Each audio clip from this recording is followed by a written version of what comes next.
Chapter 5.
Alright, Chapter 5.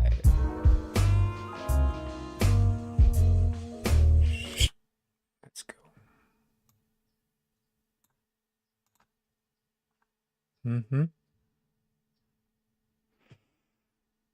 Okie dokie. It's time to go. You're wondering what that is there? It's a guitar. Let's try to get it fully out of frame. There you go. Put up the old squawk box. Shalom Aleichem. Remember, shalom just means peace. And when you say shalom, it's really just peace for you.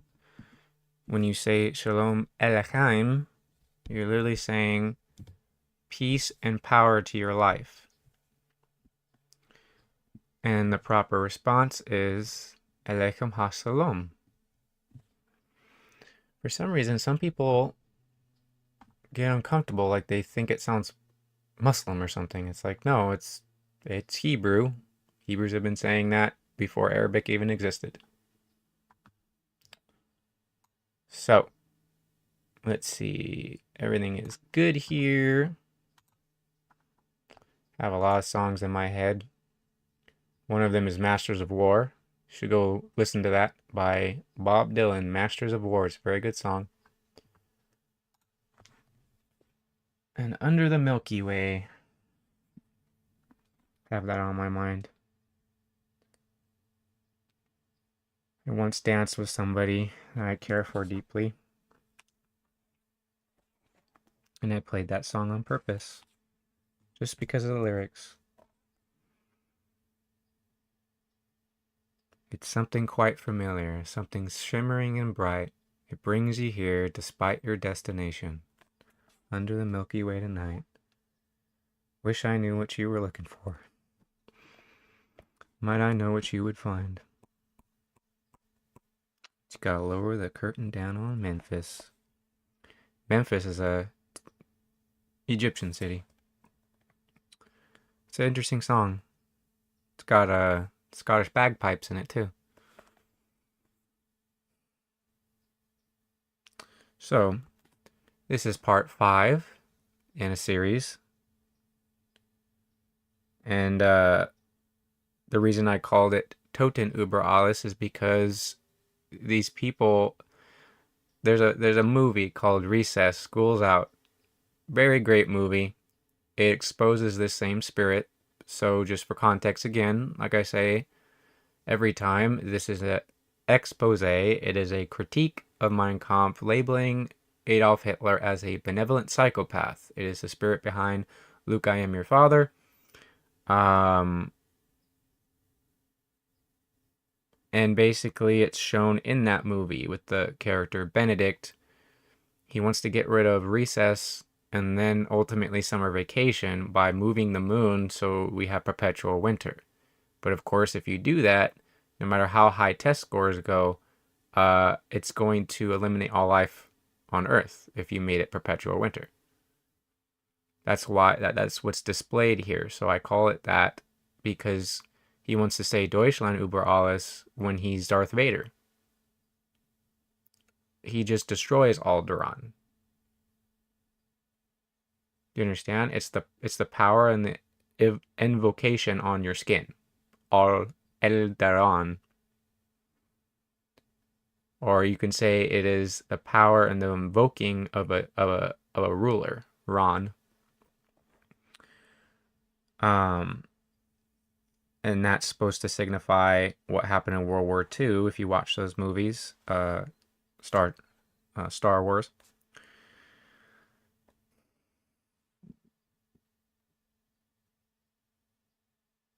So this is page 168. And remember, I just like I call Sennacherib in the Old Testament, I call him Snacks on Ribs because he decided to mock the Most High Elohim. I mock him by calling him Snacks on Ribs. He is not the blessed cherub. He is not the Lord cherub. He's Snacks on Ribs. This man is not Adolf Hitler. He's Mr. Hittite. And that's what I call him. It is mocking. I will wag my head at him. I will put him in derision. So here it is. Page 168. Mr. Hittite says, at the 7-minute mark, the probabilities of victory... Well, actually, let me... No, I'll start from here. The probabilities of victory could now be presented as certain, and the anxious foreboding in regard to coming events could now be transformed into a feeling of resolute assurance. Very interesting timing, because I feel that this morning. The probability, this is how I'm going to turn this around. Do you understand? It's not the victory for him. Obviously, we live in the future of this, so we know what happened to him. So let me read that again, because this is the actual victory for the righteous. The probabilities of victory could now be presented as certain. There's a reason why this is the first thing I read today. The probabilities of victory could now be presented as certain, and the anxious foreboding in regard to coming events could now be transformed into a feeling of resolute assurance. The regiments, he says, that had to bear the brunt of the greatest German onslaught in history could now be inspired with the conviction that the final decision of this war would not be won by the audacity of the German assault, but rather by the powers of endurance on the side of the defense. Let the Germans now have whatever victories they liked. The revolution and not the victorious army was welcome in the fatherland. He's proving the own point against him. It's like, yeah, war doesn't do it. And that's what he ended up doing. But interesting, he called it the greatest German onslaught when it wasn't. I've already told you about possibly the greatest German onslaught in about 1400s or so. I forgot. I don't know if it was the 80 Years' War or the 100 Years' War. It was a war with, like, I think the Dutch and the Swedish king and England and France were involved, and they got Germany into it later. And it was estimated 30 to 50 million Germans perished. Why doesn't he tell you about that? Because he's a liar. So, Mr. Hittite says, British, French, and American newspapers began to spread this belief among their readers, while a very ably managed propaganda encouraged the morale of their troops at the front. Germany facing revolution, an Allied victory inevitable, is what it said. That was the best medicine to set the staggering Poilu and Tommy on their feet once again. Our rifles and machine guns can now open fire once again, but instead of effecting a panic-stricken retreat, they were now met with a determined resistance that was full of confidence. That was the result of the strike in the munitions factories. Throughout the enemy countries, faith in victory was thus revived and strengthened, and that paralyzing feeling of despair which had hitherto made itself felt on the Entente front was banished. Consequently, the strike cost the lives of thousands of German soldiers, but the despicable instigators of that dastardly strike were candidates for the highest public positions in the Germany of the Revolution. I'm not saying these people were right in what they're doing. I'm saying some of them, and probably most of them, had very righteous reasons. They've seen these things perpetrated on the German people many times. They know that getting them into war never helps anything. It only brings death. And then this guy tries to put derision on them. And that's what he's fishing for here. Mr. Hittite continues, at first it was apparently possible to overcome the repercussion of these events on the German soldiers, but on the enemy's side they had a lasting effect. Here the resistance had lost all the character of an army fighting for a lost cause. In its place there was now a grim determination to struggle through to victory. For, according to all human rules of judgment, victory would now be assured if the Western Front could hold out against the German offensive even for only a few months. The Allied parliaments recognized the possibilities of a better future and voted huge sums of money for the continuation of the propaganda which was employed for the purpose of breaking up the internal cohesion of Germany. Interesting, he says voted huge sums of money. Remember what I say vote means? It's a mark of a prayer. So when these people fund certain things, a lot of times it's offerings. You understand? Like when they want to do and accomplish things, they make offerings to certain people, to certain institutions, to get favor. Because they're idolaters. And there's a reason why idolatry sounds so similar to adultery. A clever Hebrew must have put that somewhere in English, I would guess. So Mr. Hittite continues, it was my luck that I was able to take part in the first two offensives and in the final offensive. These have left on me the most stupendous impressions of my life. Stupendous because now, for the first time, the struggle lost its defensive character and assumed the character of an offensive, just as it was in 1914. A sigh of relief went up from the German trenches and dugouts when finally, after 3 years of endurance in that inferno, the day for the settling of accounts had come. Once again, the lusty cheering of victorious battalions was heard as they hung the last crowns of the immortal laurel on the standards which they consecrated to victory. Interesting. It's like they like certain dates. So it's 1914. It's happening to Germany. Kind of a civil war. If you really look into a civil war of Europe, of Europeans. Because in 1814, like the song goes, in 1814 we took a little trip along with Colonel Jackson down the mighty Mississippi. We took a little bacon and we took a little beans and we fought the bloody British at the town of New Orleans. And the crowd of guns with the British kept a coming. Wasn't about as many as there was a while ago. Fired our guns and they began a running down the Mississippi to the Gulf of Mexico. So yeah, it's like they like that 14, I guess, or maybe it's a coincidence.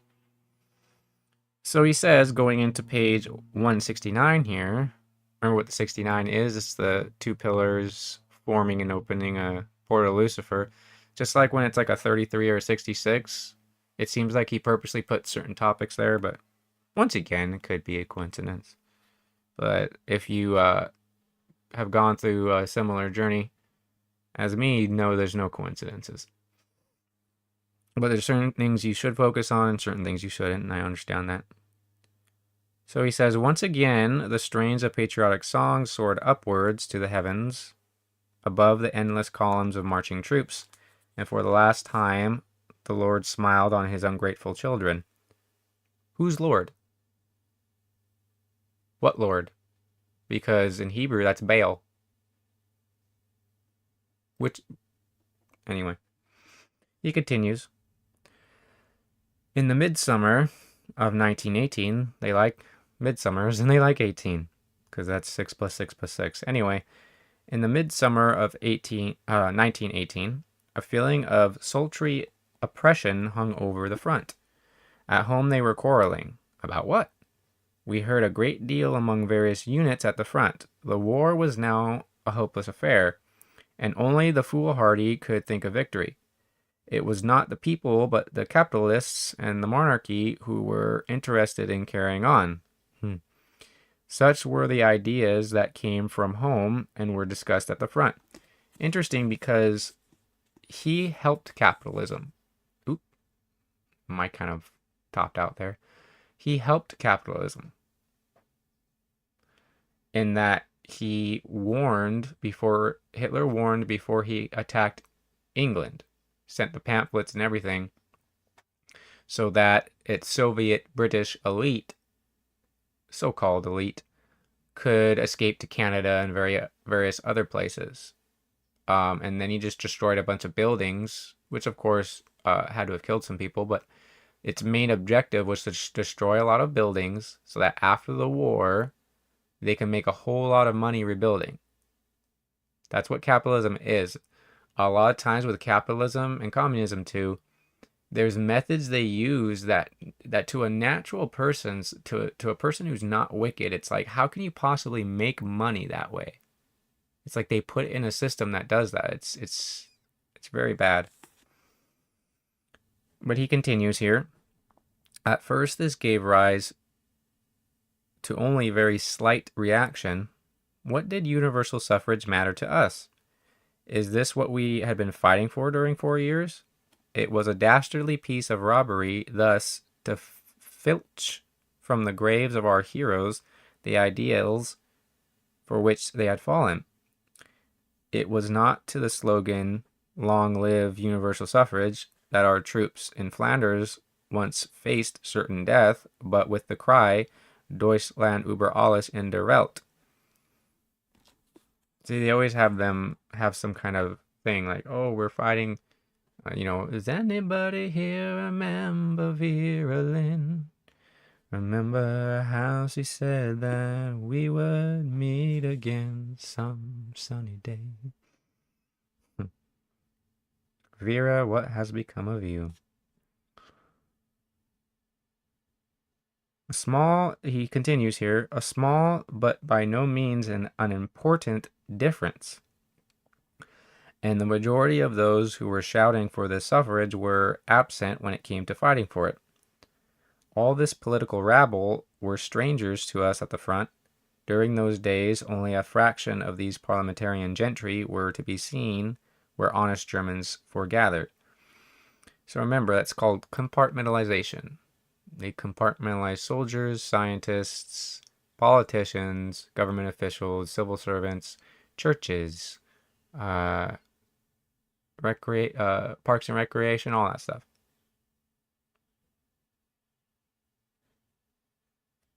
He continues, the old soldiers who had fought at the front had little liking for those new war aims of Messrs. Ebert, Schiedemann, Barth, Liebknecht, and others.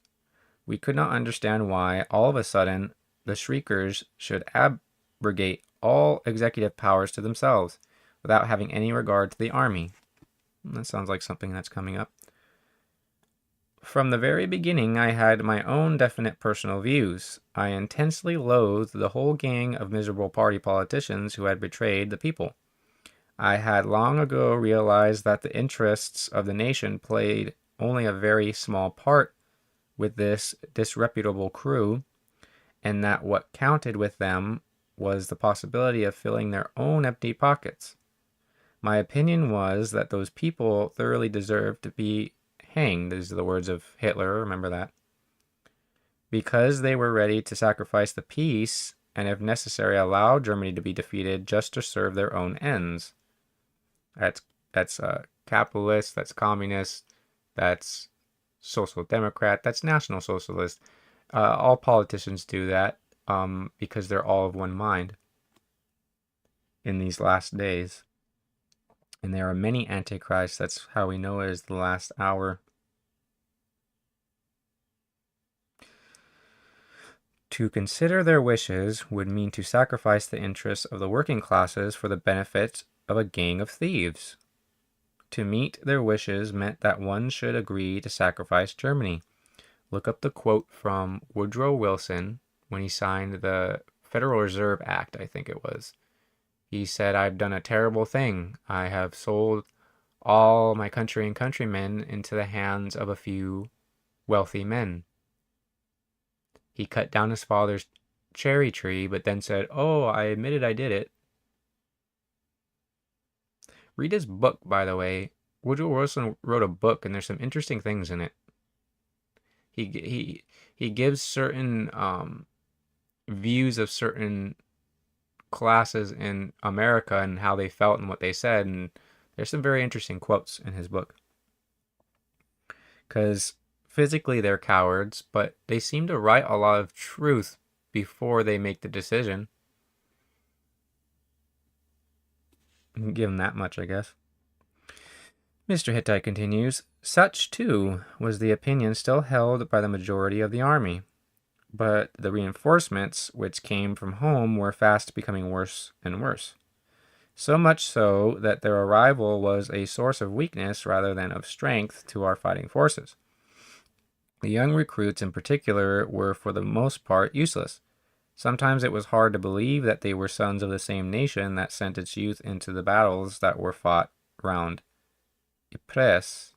It's Ypres. I'm not sure exactly how to pronounce that, but it's probably like Ypres. Ypres.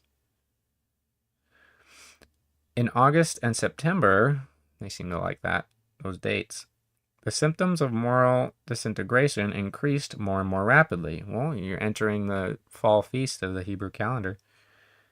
Although the enemy's offensive was not at all comparable to the frightfulness of our own former defensive battles, in comparison with this, he continues on page 170 at the 22-minute mark. This offensive, the battles fought on the Somme and in Flanders, remained in our memories as the most terrible of all horrors. Horrors, in case you're not hearing that right. Interesting, it's Flanders, because that's where the IRA fought what they call the Black and Tans. So it's probably like some French and British thing. But there's a song. Was it "Come out, ye black and tans, come out and fight me like a man. Show your wife how you won medals down in Flanders. Tell 'em how the IRA made you run like hell away." Yeah, and IRA is IRA. IRA is basically like a fountain or eye or a testimony that beats in pieces, because he was one of David's mighty men. Ira can just mean strong, like really strong warrior.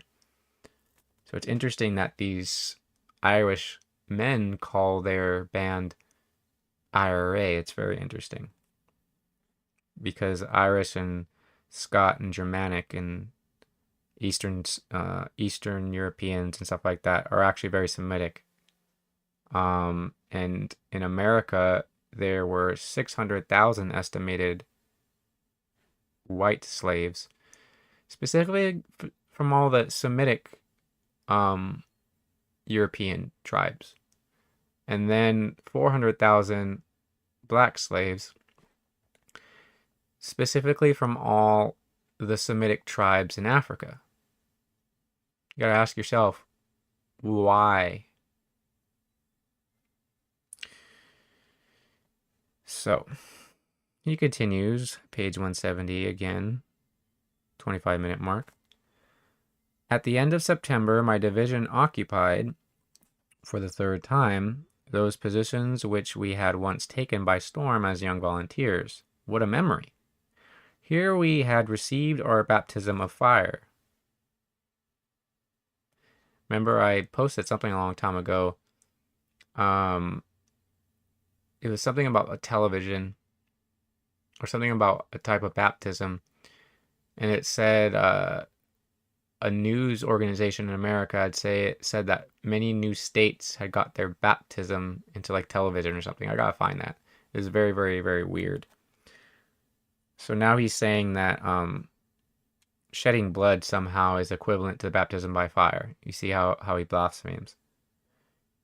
He says in October and November 1914, it's the harvest, with a burning love of the homeland in their hearts and a song on their lips, our young regiment went into action as if going to a dance. The dearest blood was given freely here in the belief that it was shed to protect the freedom and independence of the fatherland. Yeah, they like doing sacrifices around the 3 fall feasts. And they'll do them as anti-feasts. That is Thanksgiving, that is Halloween, and that is Christmas. They're actually the anti-feasts.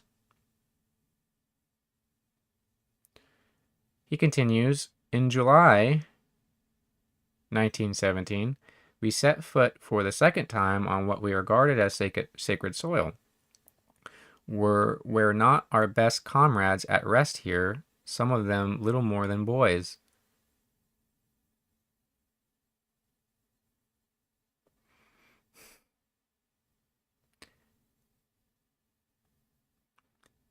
You have to know history to know how young some of them were, because they would lie about their age.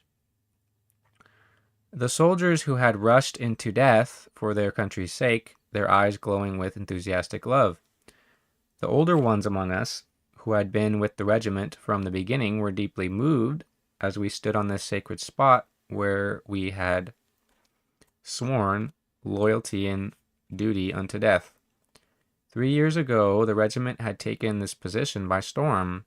Now it was called upon to defend it in a grueling struggle. This is why Donald Trump tries to say a lot of military stories, because he's using the same psychology. So he continues, with an artillery bombardment that lasted 3 weeks, the English prepared for their great offensive in Flanders. There the spirits of the dead seemed to live again. The regiment dug itself into the mud, clung to its shell holes and craters, neither flinching nor wavering, but growing smaller in numbers day after day. Finally, the British launched their attack on July 31st, 1917. We were relieved in the beginning of August. The regiment had dwindled down to a few companies who staggered back, mud-crusted, more like phantoms than human beings. If you've seen photographs from Civil War and different wars since photographs have been invented, you see some of this. Besides a few hundred yards of shell holes, death was the only reward which the English gained. Now, in the autumn of 1918, we stood for the 3rd time on the ground we had stormed in 1914. Isn't that interesting? For the 3rd time, I'm telling you about these feasts where the righteous give their offerings and the wicked have anti-feasts where they give their offerings. He continues, the village of Comines, however you pronounce that, which formerly had served us as a base, was now within the fighting zone. Although little had changed in the surrounding district itself, yet the men had become different, somehow or other. They now talked politics. Like everywhere else, the poison from home was having its effect here also. The young drafts succumbed to it completely. They had come directly from home. During the night of October 13th to 14th, the British opened an attack with gas on the front south of Ypres. It's probably named after Epirus. They used the yellow gas, whose effect was unknown to us, at least from personal experience. It talks about a mighty army in Revelation 9 that has sulfur, which is yellow, coming out of its mouth and killing by means of the sulfur and by means of the snakes. They had what looked like snakes with heads on them, and by means of the heads they wounded, and they would pour sulfur from out their mouths, and they killed by means of the sulfur and by means of the heads, and they looked like lions. Most tanks are named after lions or some kind of beast of that nature. Very interesting. He continues, I was destined to experience it that very night. On a hill south of Vervik. Interesting. Remember Victoria? Remember Wicca? In the evening of October 13th. There's that 13. We were subjected for several hours to a heavy bombardment with gas bombs, which continued throughout the night with more or less intensity. About midnight, a number of us were put out of action, some forever. Towards morning, I also began to feel pain. It increased with every quarter of an hour, and about 7 o'clock my eyes were scorching as I staggered back and delivered the last dispatch I was destined to carry in this war. A few hours later, my eyes were like glowing coals, and all was darkness around me. This is now page 171 at the 32-minute mark. I was sent into hospital at Pasavoc in Pomerania, and there it was that I had to hear of the revolution.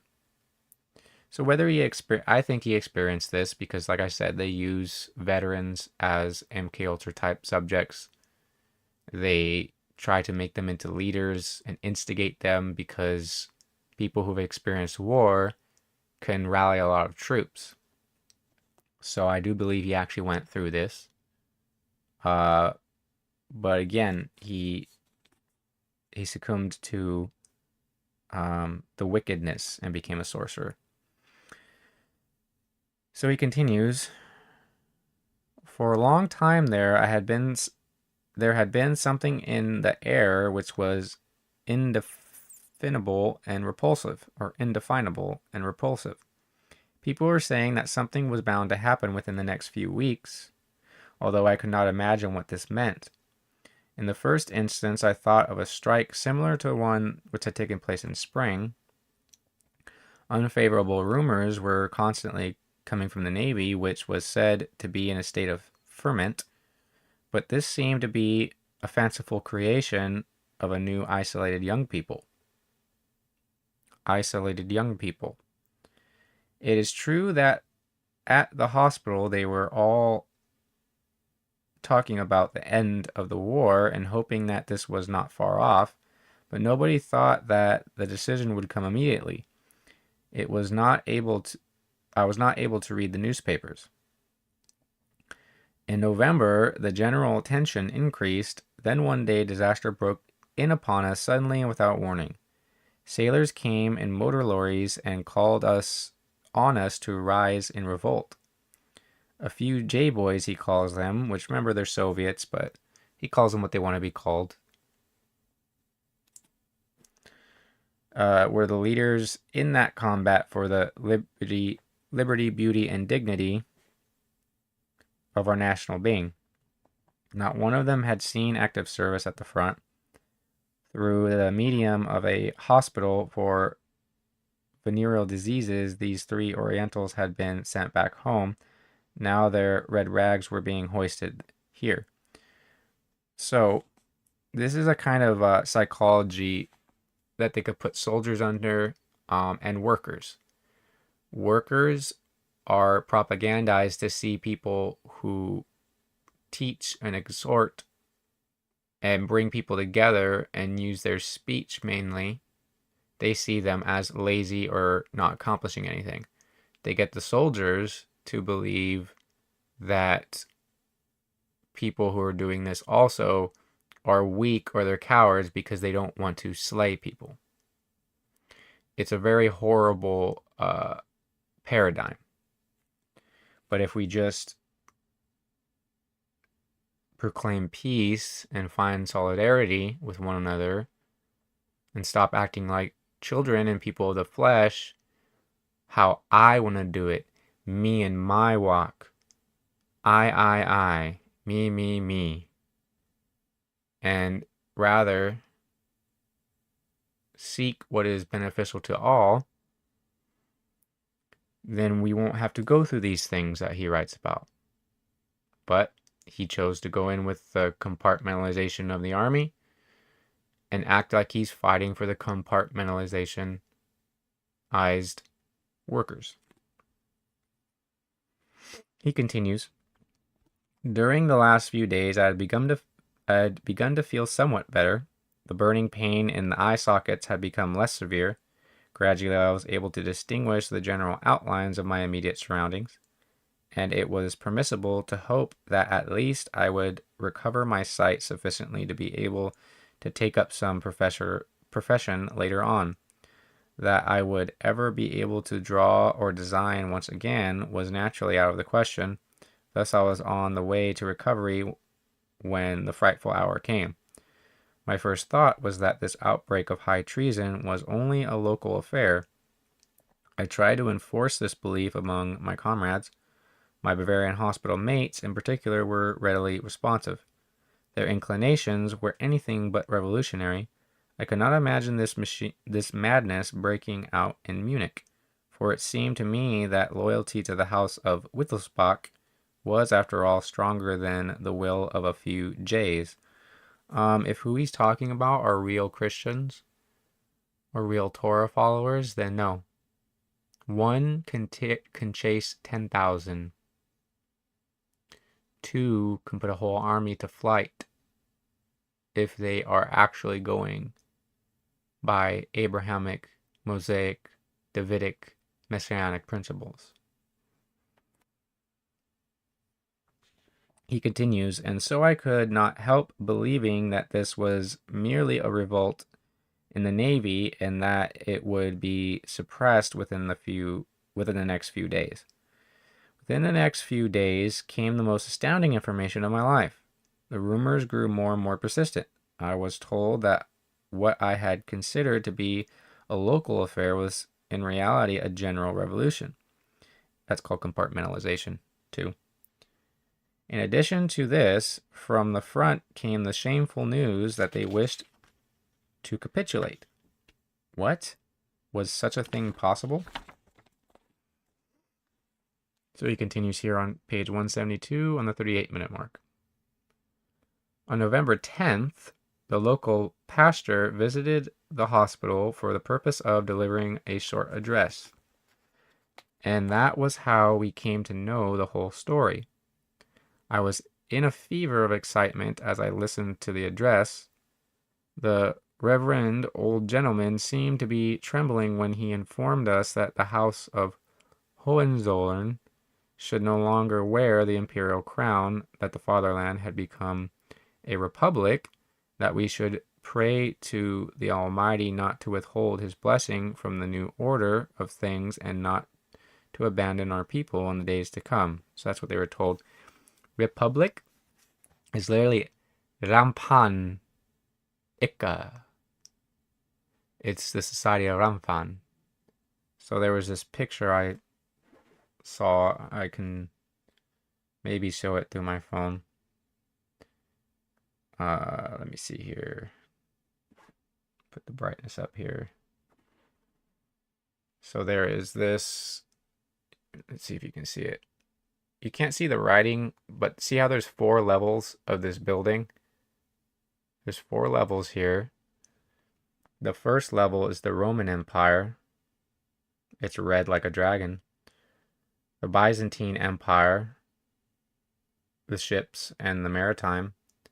The Ottoman Empire, which isn't a religion, remember, it's Turkish, it's Gomar, and that is orange. And then the last one, like the wilderness beast, is called the Republic era. So you have the Romans as a great red dragon over the 7 nations that surrounded Israel, which included different Canaanite tribes. Remember when I said the Sinites? So it's not just China as the red dragon. It's not just Rome. It's a red dragon that has 7 heads and 7 crowns and 10 horns. So you have to really, it's let him who hath understanding reckon it. And then the Byzantine as a maritime, later turning into the so-called Holy Roman Empire. And then Ottoman Empire is like 2 horns like a lamb, but speaks like a dragon. So it's a lowering of Christianity to a different belief. So it's technically Antichrist. It's an Antichrist religion. That's why it has 2 horns like a lamb.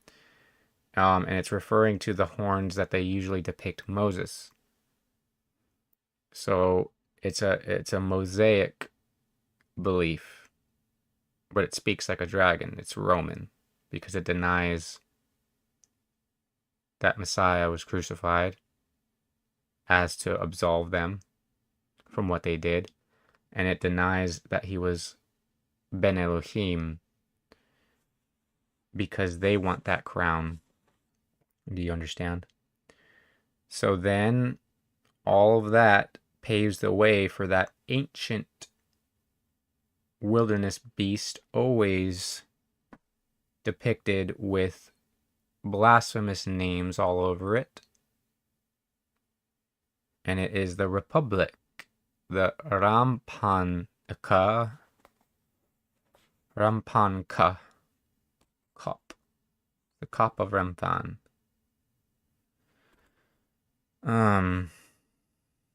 So this is now page 172, the 42-minute mark here. Oh, it says he had become a republic and we should pray to it and everything. Yeah, basically that's how they worship the wilderness beast. So he continues, in delivering this message, he could not do more than briefly express appreciation of the royal house, its services to Pomerania and to Prussia, indeed to the whole of the German fatherland. And here he began to weep. A feeling of profound dismay fell on the people in that assembly, and I do not think there was a single eye that withheld its tears. Remember, they do these sacrifices before instituting another act of Rampan, Republican, grand old party. Oh, it's very old, isn't it? Very, very, very old. It was. It is not. And it is to come. And this is a mystery worth studying. As for myself, he says, Mr. Hittite, I broke down completely when the old gentleman tried to resume his story by informing us that we must now end this long war because the war was lost, he said, and we were at the mercy of the victor. The fatherland would have to bear heavy burdens in the future. We were to accept the terms of the armistice and trust to the magnanimity of our former enemies. It was impossible for me to stay, and listen any longer. Darkness surrounded me as I staggered and stumbled back to my ward and buried my aching head between the blankets and pillow. This is what they do to all soldiers of these republics, by the way. That's why he tells these stories. He wants to resonate with other soldiers. It's just a fishing thing, but this is how soldiers who went to Afghanistan or Iraq or the Gulf War, they came back the same way. I've spoken to these people. This is the experience that all these soldiers have when they fight for these republics, whether they call themselves a republic or not. He continues, I had not cried since the day that I stood beside my mother's grave. Whenever fate dealt cruelly with me in my young days, the spirit of determination within me grew stronger and stronger. Always not giving glory to God, remember. That's what these people don't do.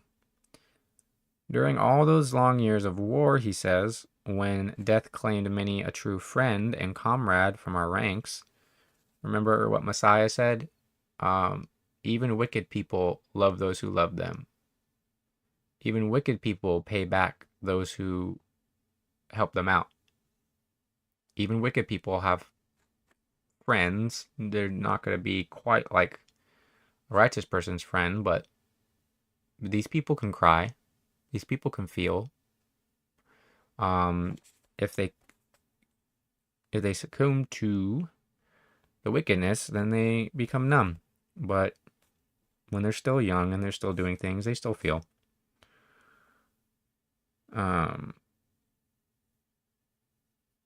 He says, during all those long years of war, when death claimed many a true friend and comrade from our ranks, to me it would have appeared sinful to have uttered a word of complaint. Did they not die for Germany? And finally, almost in the last few days of that titanic struggle, when the waves of poison gas enveloped me and began to penetrate my eyes, the thought of becoming permanently blind unnerved me. But the voice of conscience cried out immediately. What does that even mean? Poor miserable fellow, will you start howling when there are thousands of others whose lot is 100 times worse than yours?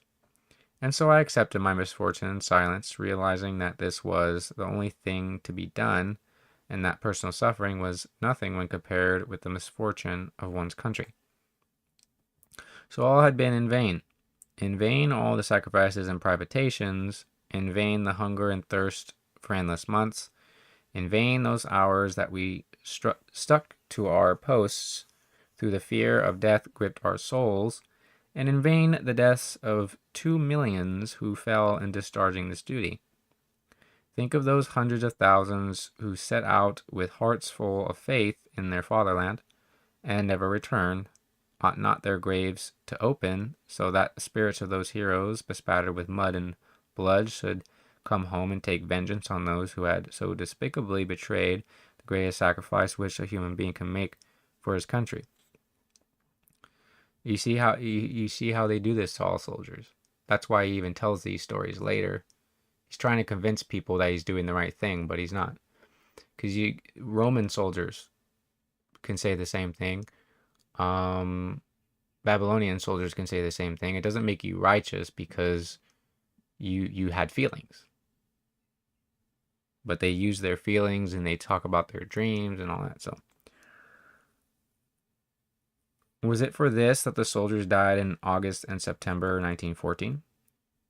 For this that the volunteer regiments followed the old comrades in the autumn of the same years? It's now page 173, the 49-minute mark. Was it for this that those boys of 17 years of age were mingled with the earth of Flanders? Was this meant to be the fruits of the sacrifice which German mothers made for their fatherland, when with heavy hearts they said goodbye to their sons who never returned?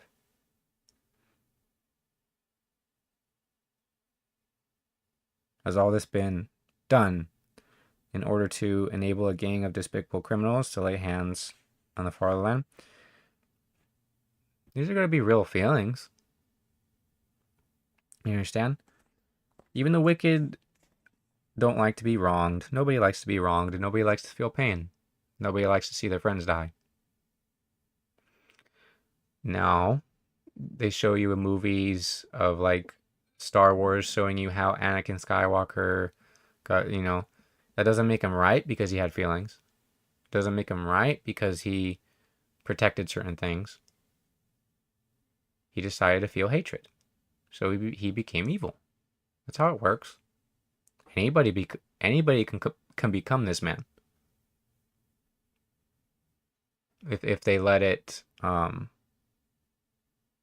consume them. So he continues, was this then what the German soldiers struggled for through sweltering heat and blinding snowstorm, enduring hunger and thirst and cold, fatigued from sleepless nights and endless marches?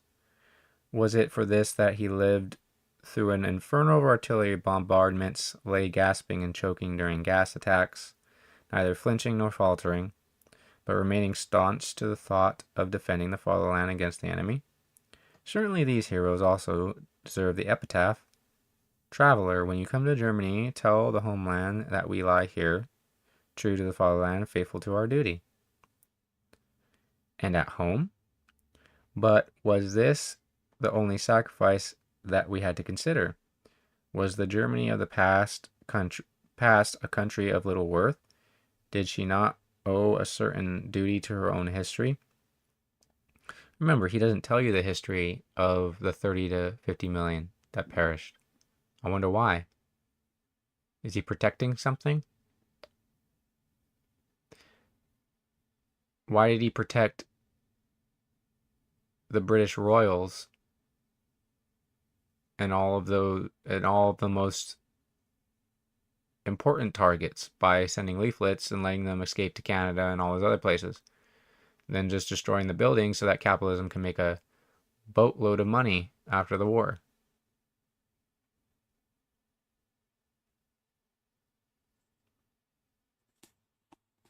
He actually sacrificed many, many Germans to let those people escape before he sent something over there.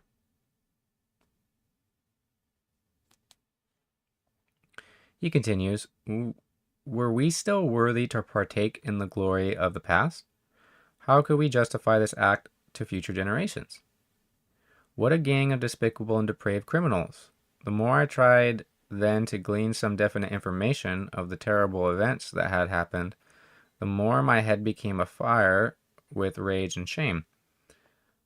What was all the pain I suffered in my eyes compared with this tragedy? The following days were terrible to bear, and the nights still worse. To depend on the mercy of the enemy was a precept which only fools or criminal liars could recommend.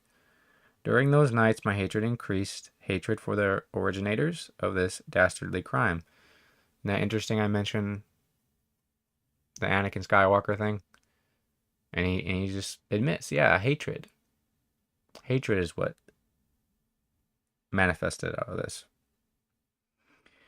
He continues, during the following days my own fate became clear to me. See, what is that, my own fate? Read Romans chapter 1, it'll tell you who these people are. He continues, I was forced now to scoff at the thought of my personal future, which hitherto had been the cause of so much worry to me. Was it not ludicrous to think of building up anything on such a foundation? Finally, it also became clear to me that it was the inevitable that had happened, something which I had feared for a long time, though I really did not have the heart to believe it. Emperor William II was the first German emperor to offer the hand of friendship to the Marxist leaders. Yes, because he was related to Queen Elizabeth. Queen Victoria, if this is Kaiser he's talking about. Not suspecting that they were scoundrels, he says, without any sense of honor. While they held the imperial hand in theirs, the other hand was already feeling for the dagger. There is no such thing as coming to an understanding with jays, he says. It must be the hard and fast either or. Well, for my part, he says, I then decided that I would take up political work. See, now he's being filled with hatred, and anybody who looks like these people, he's going to attack. And guess what? Anybody who is raised on Abrahamic principles or believes them in their heart since childhood, or is, as a few are, chosen to be a part of these things, they all express Semitic qualities, because the spiritual comes first. That's why the ancestor named Shem even had these qualities himself. he gained them already through his spiritual struggle. So now this is chapter 8, the beginning of my political activities, he says, on page 174 at the 55-minute mark.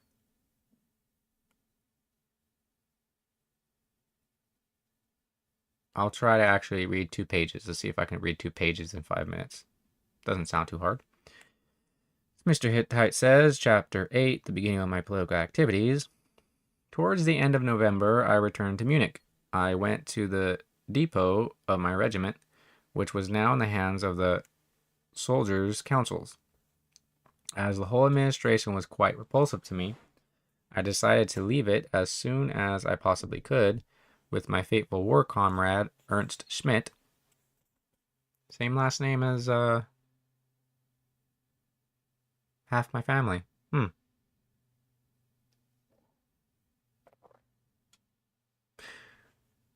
I came to Traunstein and remained there until the camp was broken up. In March 1919, we were back again in Munich. The situation there could not last as it was. It tended irresistibly to a further extension of the revolution. Interesting how these dates, think of 1914 to 1919 and 2014 to 2019. Very interesting. Eisner's death served only to hasten this development, says Mr. Hittite, and finally led to the dictatorship of the consuls. Or, to put it more correctly, to a J hegemony. Remember, these are Soviets. He's covering up for Soviets by calling them what they're doppelganging, which turned out to be transitory, but which was the original aim of those who had contrived the revolution. At that juncture, innumerable plans took shape in my mind. I spent whole days pondering on the problem of what could be done, but unfortunately every project had to give way before the hard fact that I was quite unknown and therefore did not have even the first prerequisite necessary for effective action. Later on, I shall explain the reasons why I could not decide to join any of the parties then in existence. As the new Soviet Revolution began to run its course in Munich, my first activities drew upon me the ill will of the Central Council. In the early morning of April 27th, 1919, I was to have been arrested. Interesting, that's like late in the first month of the Hebrew calendar. Not that late, actually. He was arrested, he says, but the 3 fellows who came to arrest me did not have the courage to face my rifle and withdrew just as they had arrived. Yeah, that happens with unruly soldiers and stuff like that. Like, that's why they try to compartmentalize soldiers and workers and all that. And they try to foment them because they want them to turn into an antichrist. Or at least a worker for the antichrist. He continues, a few days after the liberation of Munich, I was ordered to appear before the Inquiry Commission, which had been set up in the 2nd Infantry Regiment for the purpose of watching revolutionary activities. That was my first incursion into the more or less political field. Interesting is how they call a part of an army infantry. And when a baby is born, they call it an infant. Who do these people give to Moloch? He continues, after another few weeks, I received orders to attend a course of lectures which were being given to members of the army. This course was meant to inculcate certain fundamental principles on which the soldier could base his political ideas. For me, the advantage of this organization was that it gave me a chance of meeting fellow soldiers who were of the same way of thinking and with whom I could discuss the actual situation. We were all more or less firmly convinced that Germany could not be saved from imminent disaster by those who had participated in November treachery. That is to say, the center and the Social Democrats. Remember, Social Democrat is this hobo code for Christians. Always blaming the other side for their failures. He continues, and also that the so-called bourgeois national group could not make good the damage that had been done, even if they had the best intentions. And this is the hour mark, so I'll stop here, and I go live in the next 10 minutes or so again, because it's nice and cool, so I don't actually have to wait for the camper to cool off. So I'm going to play some music on this outro here.